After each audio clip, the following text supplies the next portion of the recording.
Hello, you amazing people out there, and welcome to the Amazing Action Comics podcast, where we are all about independent comics. I'm one of your hosts, Angel, with John Pepe. How's it going, Angel? Wait, if your microphone is under your chin, why do you move forward to speak? Oh, well, because it's right. So I'm just leaning back. It's right there. Oh, okay. I like to lean. Also, this is for the people watching my zit from last week to this week. It's Nice. gotten better. It has broken the surface. And now it's a little bit of a scar. So by next week, it should be just a little back to a little brown spot. See, if you wouldn't mention anything, I wouldn't have noticed anything. But now That's all all I I could see look is at hair. in both the things we did last week. All right, kiddos, welcome to another episode of the Indie Comic Review. This is episode 128. Holy moly. Before we get down to the skinny of it, we have a couple of things actually. So one, just a shout out to Dennis on our last Indie Creator Spotlight. Really cool stuff. Hopefully you guys had a chance to check out his Kickstarter page. And then they also have a podcast dedicated to all things D&D. So we want to give them a shout out, and we're going to take an opportunity to have John read out their blurb, and maybe you guys can go check it out, see what they're all about. So, John, take it away. Not long ago, deep in the Appalachian wilds, a group of drunken misfits joined forces to play Dungeons and Dragons. Inspired by boredom, equipped with loose morals and a questionable understanding of the rules, our heroes venture forth to explore strange new lands. So gather up your dice, your manuals, and your livers, and join us on a quest as we make absolute fools of ourselves. This is Botched, a D&D podcast. Nice. Yeah, Yeah, look, I got my guys. little broadcaster voice there. I think I wish I had my cloak, my Renaissance fair cloak from my Oh, Commedia days. that would have been good. That would've been- It almost kind of enticed me to want to go ahead and play D&D again, but I don't know if I can waste that many hours in a day, let alone a week or a year or a month. I'd be divorced by the end of the month, But probably. getting drunk and playing D&D, what these guys do, Ooh, yeah, a little. like we've talked about, I've never played, but I love manuals, like I love source books and stuff. Yeah, I would like get drunk and play for the first time, but probably would be that would be fun. And not remember anything that Nah. happened at all. Yeah, so go check out Botch, the D&D podcast, especially if you're into D&D. Maybe not even know, you're curious about it. It'll be cool. Yeah, it's fun stuff. All right. Stuff. Cool. So we got a couple of things before we get into our reviews for the week. Some bit of news. I know you have some, so why don't you go first? Yeah, Angel. So I thought this is really cool. This is not technically indie comic related, but I think this is some news that you and I can take some measure of credit for making happening. We don't just break news; we make news here. We make So it was announced that DC and Marvel, after over 25 years, are actually coming back together to publish or republish their crossover material. So this includes the classic stuff, I guess, like the Superman, Spider-Man, Batman, Hulk, but also the amalgam stuff when they actually just kind of created a new company that combined all of their characters. And part of this, so there's a few reasons why I think this is happening. Actually, this is really cool because it's been a long time since this stuff's been out of print. Part of it's really cool because I think there's really neat stuff in there. I think there's three things at play for why this happened. One is anybody who at both companies who had been saying we will never collaborate, we'll never reprint this stuff, they're all gone at the companies. Bill Jemis, Joe Quesada. Yeah, it's the old guard. Marvel, yep. Paul Levitz, Dan Didio, gone from DC. Jim Lee, president of DC. So I think he probably had some input in making this happen. What's also neat, I believe, is or another reason why I believe is has to do with Spider-Boy, right? So Marvel just came out with a monthly Spider-Boy title, right. Different character, but part of the amalgam was a combination of Spider-Man and Superboy, Spider-Boy. And I feel that in order for Marvel to put out, because that was a shared IP, right? A shared trademark between the two companies, or amalgam. So I feel like in order for Marvel to continue doing this Spider-Boy comic, something had to come to the table on there. And then the other, which is why I kind of said jokingly that you and I can take credit for some measure of this. The response to when George Perez passed away, when they did that short reprint JLA event so huge. And I had said, I think we had talked about like it would be really cool, or maybe this will get the ball rolling to see some of that stuff reprinted again. Uh, Right. I feel like the response to that was so strong that it made people pay attention and be like, "Look, this is some good stuff that's just sitting there. We're leaving money on the table by not reprinting this stuff." So yeah, you and I think should take a little bit of credit for making that. Yeah. So does that include the JLA Justice League stuff as well? That's so that I don't know. I don't know if they're going to be trade paperbacks or omnibus. I've kind of seen a little bit of both. Uh, So I think we just got to wait till this stuff is solicited. I really hope that there is another widely, wider print run, larger print run for JLA Avengers, because that is just a phenomenal piece of work. it is. It That was just really should good be out actually. there. It just should be out there for Yeah. everybody. Yeah. Well, let's keep our fingers crossed. For sure. Yeah. Yeah, that sounds good. I mean, I'm always up for it. I mean, I read it and I really liked it. I don't own it and I want it. Yeah. So we can get a reprint of it all put together because it was 4 issues, right? Yeah, that was a 4-issue And like went back and prestige. forth. Yeah. And Um, then, but that also means like, like the DC versus Marvel from the mid 90s that led to the amalgam, right. I think might be getting reprinted. But it really, that amalgam stuff, there was just so much fun concepts in there. I thought that stuff should definitely be out there too. Yeah. All right. Cool. Great. All right. Moving on. So I wanted to mention this last week or the week before, but did you watch any of the He-Man stuff? No, I have not. Okay. So there was Revelations. Some of the Filmation episodes from the 80s, but and the Dolph Lundgren movie, but that's about it. We're far from the 80s. All right, so we had Revelations that came out first, right? Yeah. I don't know how many episodes it was. It was X amount of episodes. I know I fell asleep through most of it. Forget it. Forget I even said that. And then now you have Revolutions. So Revelations had sort of like this mixed review kind of thing. And, Kevin Smith was a huge fan of the He-Man series, had his hands into this with a lot of the writing, and really talked it up and stuff like that. It was pretty good. I enjoyed it. Revolutions came out recently, and holy crap, 100 times so much better. I really, really enjoyed it. I think the episodes count was shorter, but you had Evelyn, you had Skeletor, and then you had the introduction of Hordak. So it left it open. I'm almost positive for maybe another season. So if we got Hordak this season, maybe we'll get She-Ra down the line, which would be pretty cool. So, but yeah, if you have not checked it out, you're a He-Man fan, I definitely enjoyed Revolution a lot more than the Revelations.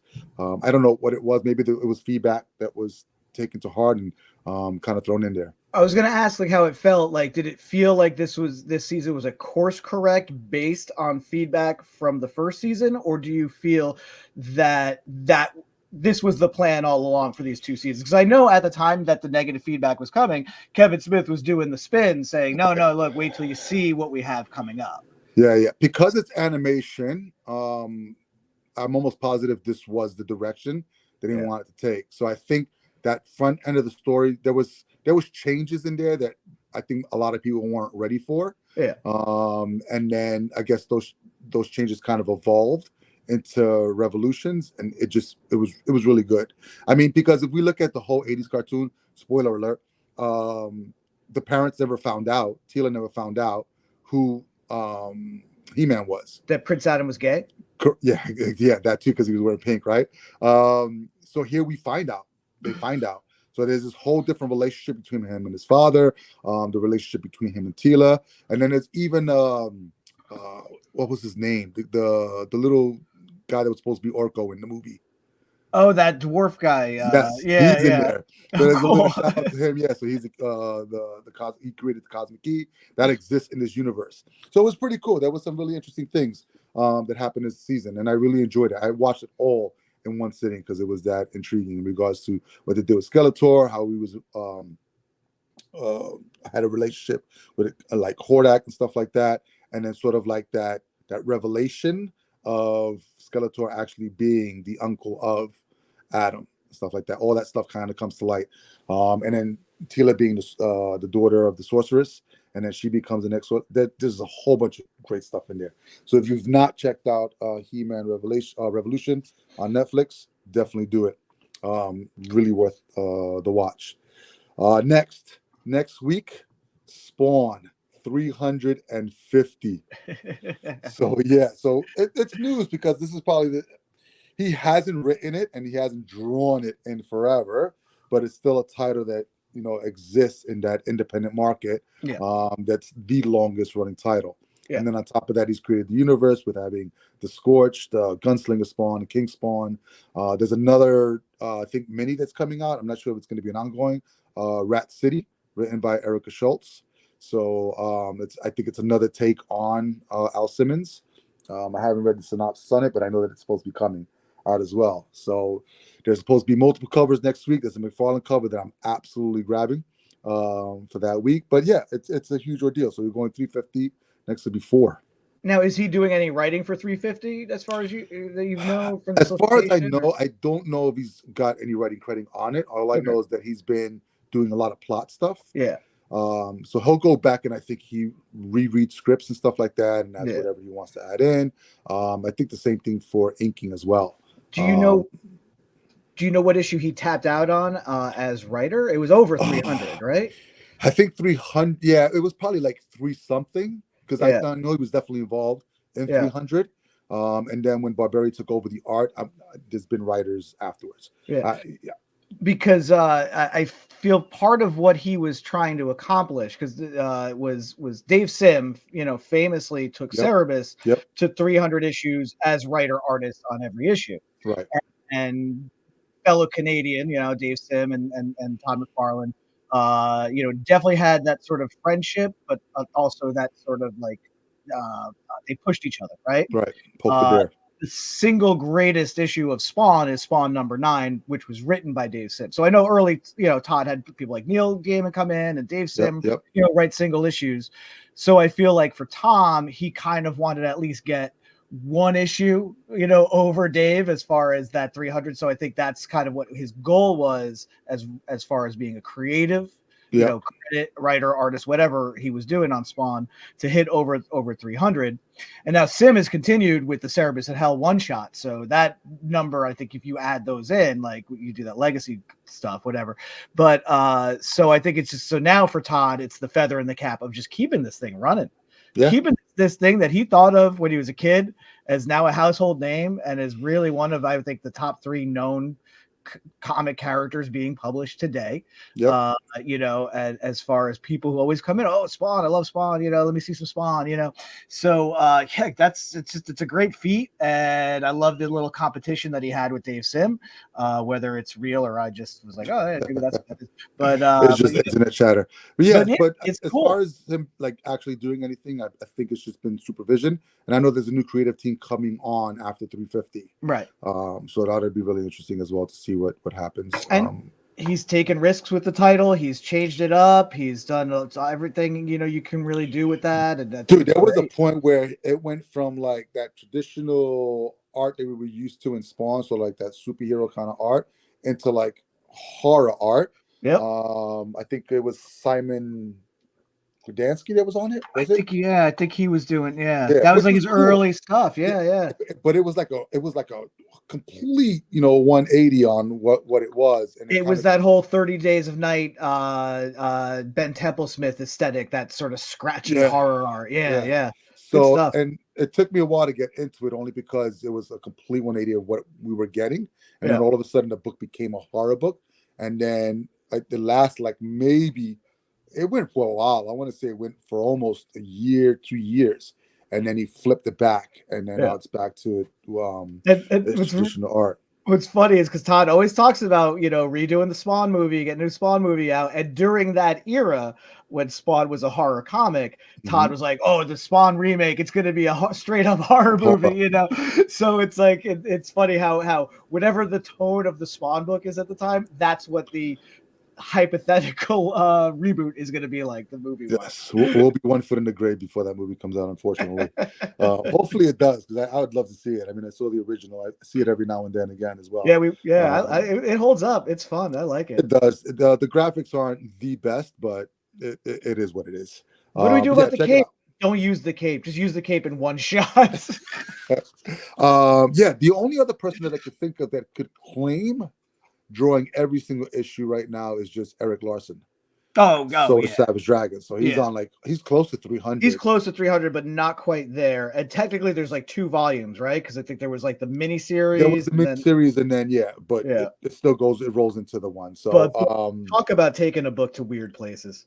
oh well, I mean, you're almost at 300 issues. What are you going to come up Yeah, with, right? yeah, but that Everything leads back to Savage Steph. Dragon, I mean, it's like it's so far away from what that's. At least Spawn has some measure of, even though for a while I guess it wasn't Al, but this through line of Al Simmons and Hellspawn and using the powers of hell to fight hell, and that still remains. Yeah, yeah, yeah. Savage Dragon is like so far removed from Hulk with a fin on his head as a Chicago Right. cop fighting crime. That book borderline straight up porn at sometimes too. Sometimes. So, All right. And then last but not least, guys, remember we still have our Project Shadow woo! B. It launched on the 1st. It's going to be ending. It'll probably go on a little bit longer after that by the end of this month. But visit amazingactioncomics.com. You can find out more details on the campaign itself. Well, we'd appreciate your feedback and your support. Fantastic. All right, cool. So that brings us into the indie comic reviews. So Comic books, comic now I books. know you We read like more than I reviewing read. some comic Yes. books. That's So the why new don't you song. go ahead and get started? Oh yeah, sure. So I did three. But first I just kind of want to do honorable mention on two books. Just this one I thought was really funny and neat and timely because yesterday was Valentine's Day. This is American Mythology Productions. They do some really neat stuff. Very usually in the horror genre. I think they had a Dracula book come out this week. They do that Tom Holland's Fright Night, Silent Night, Deadly Night. They love playing in the 80s horror movie, schlock horror movie sandbox. And this is great because you wouldn't know from the title. And I got the B cover because that's from the movie, Valentine Bluffs Massacre. So I know it's Massacre. I'm saying thing. Is actually a sequel to the original 1981-ish My Bloody Valentine movie, which had a 3D remake in the 3D movie boom of the 2010s. And so but this picks up from the 1980s movie. And I think it's really funny because clearly the rights to My Bloody Valentine are either with Kevin Shield and the music end, his band, or with the remake. And for some reason, they couldn't call this My Bloody Valentine. So this is the Valentine Bluffs Massacre. So I thought that was a really neat little thing. So yeah, little 80s throwback Valentine horror stuff out there for you. So that's a little fun. Really excited. James Tinian is back with another volume of Blue Book, Saw that, yeah. 1947. So the first 5-issue mini could chronicle the real life first people to report being abducted, Betty and Barney Hill, in the early 60s in New Hampshire, and what they went through, their experience in the aftermath of that. So he's rolling the clock back to 1947, the summer of UFOs. If you know anything about UFOs, that's the summer of Roswell and a whole lot of other good stuff that led to things like the X-Files on television. So this I'm looking forward to. As always, it's got a really cool backup story that is not UFO related, but super weird and super fun by a different writer creative team. But James Tinian IV and Michael Avon Oman back doing the writing and the arts on that. Okay, to the reviews. So I did three. 2 from Image, 1 from Boom. This is The Cabinet. This is part of Image's Ziggy imprint, if that's how you say it, which of course is overseen by Chris Ryle, who also did edits on this book. This is written by David Ebeltoft and Jordan Hart. Jordan Hart is also the letterer on the book. So Hassan Atsmani Allahu didn't get the hat trick this week. He had Nice. 2 of the 3 books that I read that he lettered. This is penciled, inked, and colored by Chiara Raimondi. So this is really cool. You basically start in the mid 80s. You have a girl who's messing with a magical cabinet, conducting some sort of spell while her parents are sleeping. And then you have these guys in cloaks. And I thought this was neat. Reebok pump shoes.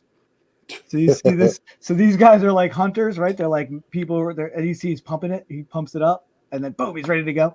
So I thought that was a neat little tip, little tip there, hat tip to the era. So basically, because this 9-year-old girl is using magic uh, that she's not supposed to be using. Her parents, who are also these mages that are teaching her how to use magic, are unaware that she's doing that. I guess apparently some magic alert goes out. So these guys in the cloaks and the Reebok pumps are sort of this team of magic hunters to stop people from using magic improperly. Hmm. And so, sure enough, they raid the house. The parents are defending the house. The girl uses the magic to go into a thing, it's sort of like a Narnia type thing. And she is safe, and unfortunately her parents are taken away by the thing. So the one father is taken by the guys, but then the mother goes to save the girl, and then she gets pulled into this dimension by some demon. So this little 9-year-old girl just unleashed holy heck upon the world, and her parents are dead and missing because of it. And so we flash forward to 1991, 7 years later. She's a teenager, and she is trying to basically set things right and recreate the magical spell, properly, to resurrect her father and bring back her mother from and capture this demon that she unleashed. Hmm. So really neat, really fun, real breezy. I really like the artwork on it. It's very light, but very contemporary. She has this sort of Flash Thompson-esque sidekick. So he's like the big high school football star, also like 3.9 grade average. So he's like really smart, and he's like her muscle helping her out. He carries the cabinet on his back, like with a strap and everything. So I thought that was a really cool dynamic.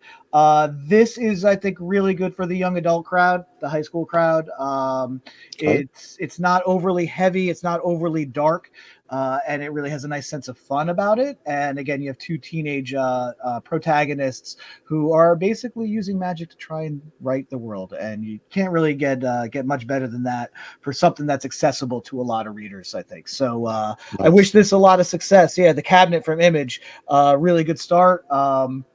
One thing about all three of the first issues I read this week, they were all standard pages, but they were all paced really well, like for the 22 pages. So I didn't feel short shrift on any of the first chapters.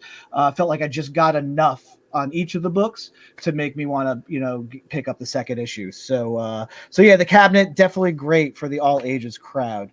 You want me to do another one, Yeah. or you want Go to go go? for it. Go for it. All right, so the Infernals, also from Image, and boy, this was really cool. This is sort of right up my alley. It's a little dark and twisted, but funny. This is written by Noah Gardner and Ryan Parrott, illustrated by John J. Pearson with Lola Bonato, lettered by Hassan Otsmani Allahu, and edited by Michael Busutil. Busutil. Sure. So this is cool. This is the Infernals is basically you have a patriarch of a family, and he is the son of the devil. Like no joke, legit Damien style son of the devil. He's born at the beginning and is taken, by that cool little cast of characters Nice. there.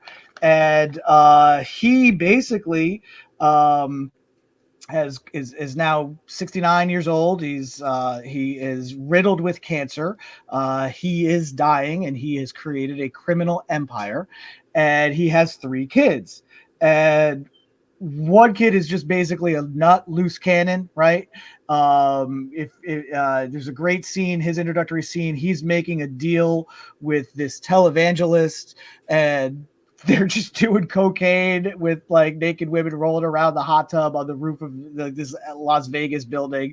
And the televangelist has like this back tattoo of Jesus holding the cross with a Confederate Jeez. flag behind him. Like, so this is the kind of people that the grandson of the devil is trying to cut deals with.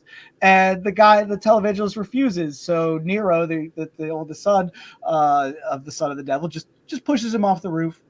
Just whatever, I don't care, I'm done with you. So I thought that was a really neat little aspect on his. And then you got the middle son, the middle child whose heart is in the wrong place because his heart is in the good place, right? So you see him trying to work out a deal for like this, this militaristic government in this country to quash the rebellion, but he's actually working to help the rebellion out. So, Nice. as far as successors, boom, the first two kids he's got are, just they're not cutting it as far as being, what the devil is looking for, or the son of the devil is looking for to take over his evil empire.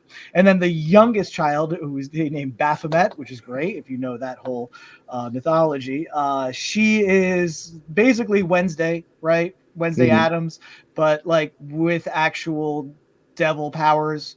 So like the mean girl at her boarding school or whatever asks for a tampon and she gives her the tampon, and then the next thing you hear from the bathroom is, wow, the tampon's on fire, right? Yeah. So like, so this poor guy, the son of the devil, he can't find the right heir to his empire, and that's sort of where you're at in the first issue of this book. And I just thought the way the evil was presented was very humorous. You also basically, if you're dealing with the son of the devil dying and him trying to find the appropriate heir, of course you're going to have the other aspect of it. Who's working on the other end, who's working on the side of the angels. Well, it's actually the angels, and Mm, you kind of see what their plans are to counteract, and what they're going to do once this guy dies. So really great imagery. Just, I mean, just this double page spread is really neat. It's definitely that sort of like painted style, but man, it's some neat stuff. It's some really fun stuff. And the characters are great, including Sam, who is the goat-headed, pentagram on the forehead, cloaked confidant to the son of the devil, and helping him try and make the right decision nice. for the wrong decision. I don't know, but Wrong yeah. So decision. that is the Infernals from Image, and again, just really fun, dark, twisted. Again, the tongue firmly in cheek on this one, so that really kind of helps sell the story about the son of the devil and his Sweet. near do well children. All right. So yeah, third Image book Is of the week. Image is on a roll this week. that So I Cable? picked up. Yeah. You know what? There's some familiarity there. Dutch. So I don't know. I don't know if you read Dutch in the '90s, but he No. was a character that came out of one of Liefeld's books, Team Youngblood. I think it was issue number 3. So basically, this is a '90s super soldier superhero book, and you catch up with him 30 years later, which is funny because it's the 30th anniversary of Image. Um, so this is just taking or moving the story along. So this character is actually created by Chap. I'm gonna kill the last name. Is either Yap or Yape. So Chap Yap. yeah. So Chap what's Yap. really cool about it is that he created the character, and because it was under Image, he owns that character. So Yeah. anything that happens with that character, he's involved in it, which is pretty cool. Script is by Joe Casey, and art is Simon Gain. Colors by Francesco Segala, and letters by Russ Wooten, our man Russ. Okay, cool. So a '90s style superhero genre book, not bad. So basically, when we say '90s superhero genre, we basically mean uncomplicated storyline. And it's really simplified, so you know who the good guy is, you know who the bad guys are, and you kind of know what the motivations and intentions are, in that sense. I like stuff like this because it doesn't have you really it doesn't really force you to think, but at the same time, if it's really well written and drawn, it could be entertaining. So just because you know, or like sort of like a peek behind the curtains, because that's the way that '90s books were written, right? Like the bad guy dialogue and the bad guy's intentions and his plans, you always knew what they were because they were just monologuing to themselves about what they were going to do. And then when they captured the superhero, they re-monologue what they were going to do, and then they just kind of got foiled, somewhere around there. And most of the time, it was really, really predictable. So if this goes along the way that it's going, and it's predictable, I think I'm actually going to enjoy it because it was really well written. It's really well drawn. The colors are great, and it kind of reminded me of going back to that '90s style of writing. And when I say uncomplicated, I don't mean unsophisticated, because it can be uncomplicated yet sophisticated. So it was really well written, and I appreciate that. And I kind of like, it took me back to that. I remember vaguely. I have to go into my archives, and I believe I have issues of Dutch, and I want to go back and read some of them and kind of compare it to where it is. But basically, you're looking at this character Dutch, 30 years later, so he's much older. Does have sort of like that cable arm, and even the scar on his eye, but it goes across his nose as well. And basically, he's coming back I swear, to Rob, he's different. The scar goes across his nose. it goes just a little bit across. But basically, he's coming back to his roots because he feels that his old nemesis from Cybertech is back in operation again. So he visits the base, which sits underneath the Pentagon, and has this whole opening sequence with him breaking into the Pentagon, and he's like guns coming out and all like this, booby traps coming out before he gets to the level where an old colleague of his comes out, and she's been promoted as director now. So all this stuff has happened, and she used to be called Infinity. She had superpowers as well back then, but now, because of all this time passing, she's actually grown ranks into sort of like the whatever part of the government that she's working for. So everything becomes a little bit more political in that sense. And he's pretty much just pleading his case that he has a feeling the Cybertruck's coming back, and they have sort of like this back and forth dialogue. So you get just a little tiny bit of background in regards to that. She sends him off, or he goes off storming because they come to a head. And he ends up going to a hotel within the Washington D.C. area, and then gets attacked by these freaking robot thingies. So something's happening. It's a 3-issue miniseries, so I think it's going to move rather quickly. So if you're familiar with the series from the '90s, you can kind of jump right back into this. If not, it reads from this point now, and there's sort of like hints as to what he's done in the past. So you don't have to have read the stuff from the '90s to pick this up and read it. You won't be lost. You actually, and because I think it's 3 issues, and I think it's going to move along really quickly, and it's, like I said, not that overcomplicated storyline. It's going to be one of those things that you just digest really quickly. And I think with all the stuff that we read, to sort of like cleanses the palate from all the like the stuff that, like from the Infernos that you read, and maybe even the Cabinet, where it's all brand new and fresh, forces you to think, taking that information, ingest it. This is sort of like a palate cleanser that's really good. And then you can go on to reading the rest of the stuff that you have. So yeah, I would check it out, especially if you like that '90s stuff. Really, really cool stuff. Dutch from Image Comics. I'm definitely kept with it. 3 issues. I'm in. You got me, Image. Well, I like that that it is sort of a almost like a Dark Knight Returns for this Image character, that the 30 years have passed, that you're seeing this character after that time, because so much of this crap that we read, the characters are like mosquitoes caught in amber, right? Like Right. Superman, Batman are perpetually 29 years old, right? Right. That kind of thing. And even the legacy stuff from Image, that they're kind of starting to do some of that, like Local Man kind of bends that genre a little bit. But you do the math and it doesn't quite add up. That guy is definitely a little too young for almost what they're trying to do with that time period, right? If that makes sense. Yeah. Yes. So to do something where you're aging up the character, you're catching up with it 30 years later. I think that's a really cool, like, bold move, right? It's not bold. It's a tried and true formula. Like I said, Dark Knight Returns, but for these characters, I think that's a really cool way to do it. Again, for people who grew up on the Image, aesthetic and what they put out there, which pulled in so many young readers. Yeah. We've all aged, we've all grown up too. So I think that's a really great way to approach that. Yeah, and there's a hint there in regards to creating something a little bit bigger. I don't know what it's going to be or what it's going to lead to. I would love, and I mean you were starting to touch on it, if they took the stuff that we got 30 years ago, aged them 30 years, and then created new teams off of them. Like Old Blood, young blood, but now you're old. Now you're sciatic nerve blood. No, so he takes Shaft, he ages 30 years and becomes a mentor for the new team.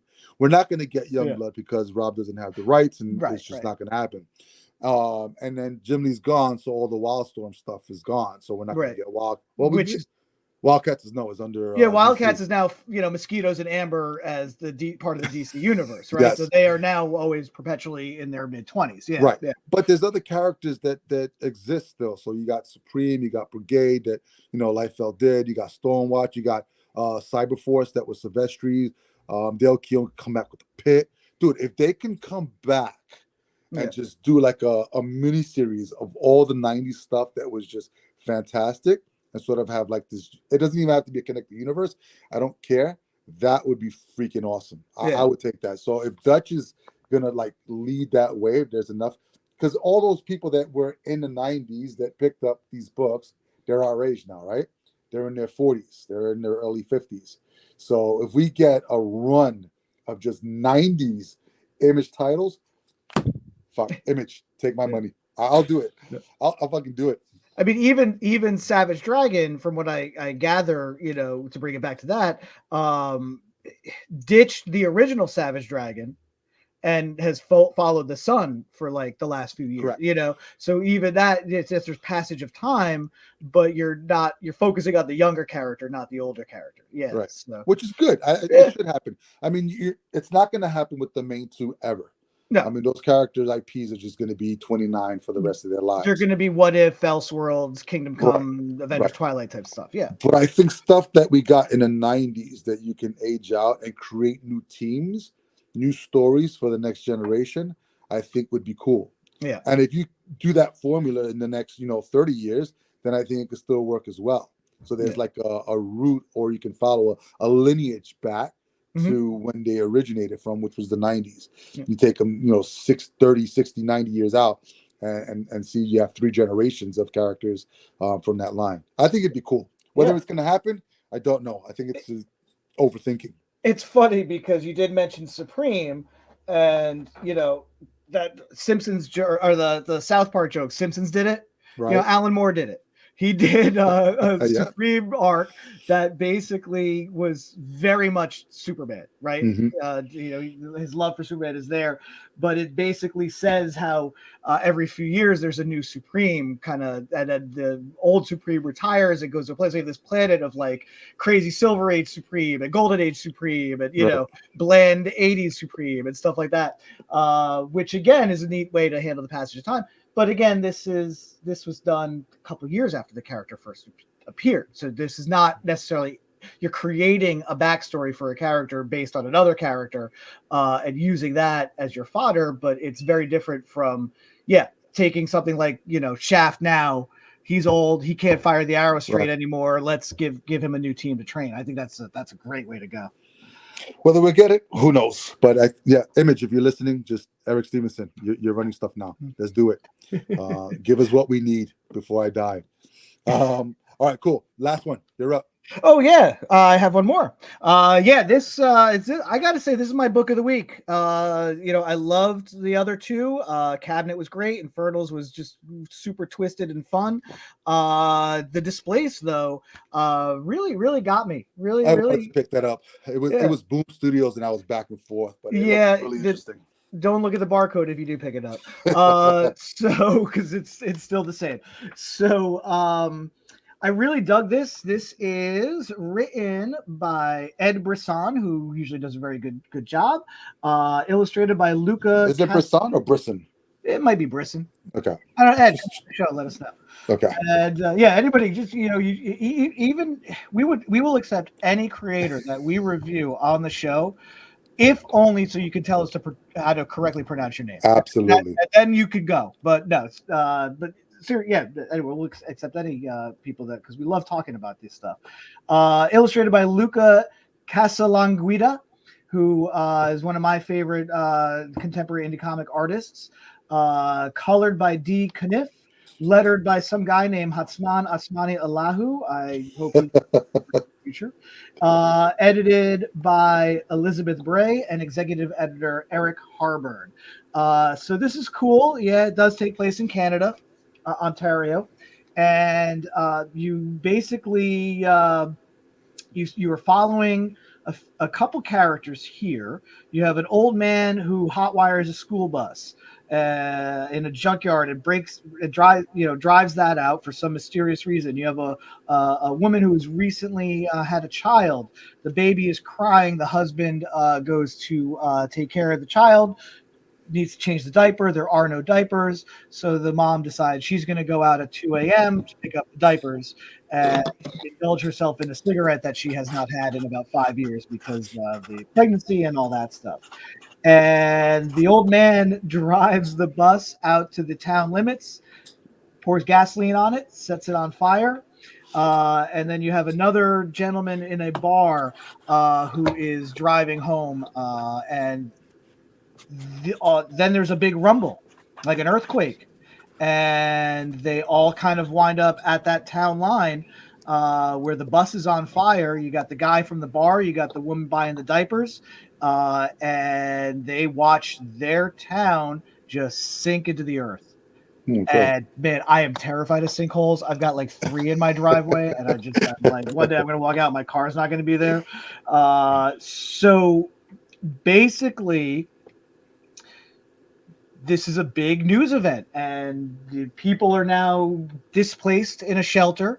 The old man is basically saying, "I'm too late. Me lighting the bus on fire was supposed to prevent this from happening because this has happened before." And they're like, "What are you talking about?" And he goes, "Exactly. You don't remember the 4 other cities that this happened to, because the day after this happens, everybody forgets." And sure enough, the woman whose husband and baby are in the sinkhole, the man whose ill father is in the sinkhole that were in the town, that guy from the bar. You get a couple other people that also were there at the scene. All of a sudden, they are compelled to go back to where they all cross paths when they watch their cities sink into the ground, and they see the ground fill up, and the town that was on the other side is now at the town line. And it is as if their city has never existed. Holy shit. And the news forgets about it. Everybody forgets about it. And now they are truly displaced. So what a cool hook on the first issue. Like, What happened to the people in the sinkhole? gone. Nobody remembers. There's like no record now of this woman's husband and her baby. And like, it's just everybody forgets. That's crazy. It is really crazy. And I think So for how some did it end? reason, so that's how it ends. That they realize that their town no longer exists. The old man's basically saying, your town no longer exists. This is what I was telling you guys about. This is why I lit the bus on fire. So that's the end of the first issue. So there's this mystery that has to be discovered. They are going to try and figure out what's going on, hopefully rescue their loved ones that are now missing, So the people and know restore. that they had someone they. So I think what's going on here is the fact that you had the new mother, the guy from the bar, the other two, the guy and the girl on the scooter, right? And the old man, since they were all there at the town line when it happened, and the old man was trying to perform some sort of protection ritual to prevent this from happening. They are the old, because the old man remembers the other towns, because obviously he's been at the town line trying to prevent this for a while now. And so basically, I think the idea is that since they were all there, they still remember because they were sort of in that circle of protection that he was trying to create. Everybody else in the other town where the town moved up, they have no idea. The news, everybody. It's as if the town never existed now. Holy shit, that's crazy. It's such a cool concept. And again, the art is great. It's sort of that that's sort of that clean art, that's almost David Mazzucchelli inspired type stuff. Francavilla, a lot of those good artists that Chris Samney type that can tell a story really well with clean lines, nothing too extraneous going on, great character work, and just a really cool mystery. So I'm really excited because I've been seeing the ads for this for a while, and I thought I missed it, and then I was like, oh, it's here, and so I really dug it. Like I said, my favorite book of the week. Really neat mystery that it sets up. Really solid characters that you do care about in their brief introductions, and I'm looking forward to seeing where this one goes too. So nice. All right, I think I'm gonna wait for the trade to come out, but because it sounds really interesting, and I think I can probably sit down and just do it in one read. Yeah, I think it would be good. Again, this is something that really feels like a pitch also for Right. some Yeah. series, which is great. That's fine. Yep. If you like Stranger Things and you like that kind of style and that mystery and missing towns and stuff like that, like yeah, this is right up that alley. I just want to And know where they went. That's yeah, all I want to know. yeah, And if they come back. So that'll be cool. All right. Well, there you have it, guys. 4 books for this week that we actually read that were pretty good. You got The Cabinet from Image, Infernals from Image. You got Displaced from Boom Studios, and Dutch from Image Comics as well. Definitely visit your local comic shops and yeah, check them out. So remember, just a reminder, we definitely have our campaign still up and running. Visit amazingactioncomics.com for the details. Yeah, if you want to reach out to us with any questions as well, please do so. If you like what you are hearing, make sure you click subscribe to the podcast. We're going to try to be here every week, every Thursday. Next Thursday, I believe we have a guest that we're going to be interviewing, David Whalen, who hasn't been on since I looked it up. It was like 2022 or something.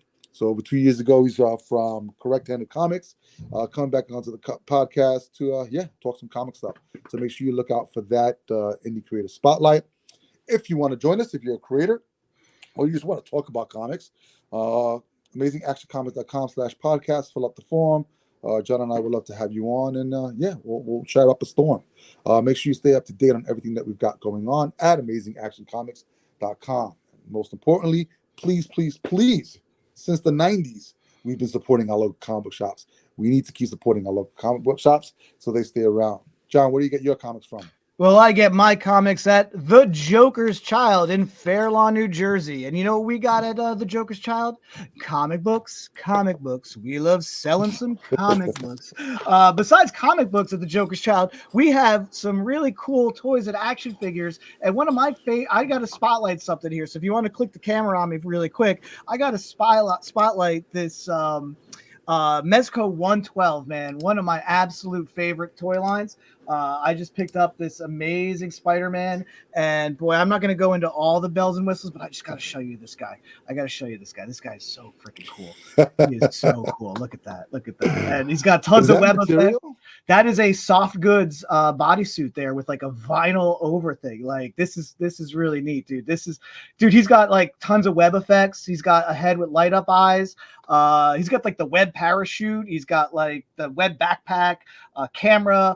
He even has a web thing that you could put on another character's face, like you just web their face. So, and I got to tell you something, man. At the Joker's Child in Fair Lawn, New Jersey, we have another one of these bad boys. So I expect to see people beating down the door Friday at 12 p.m.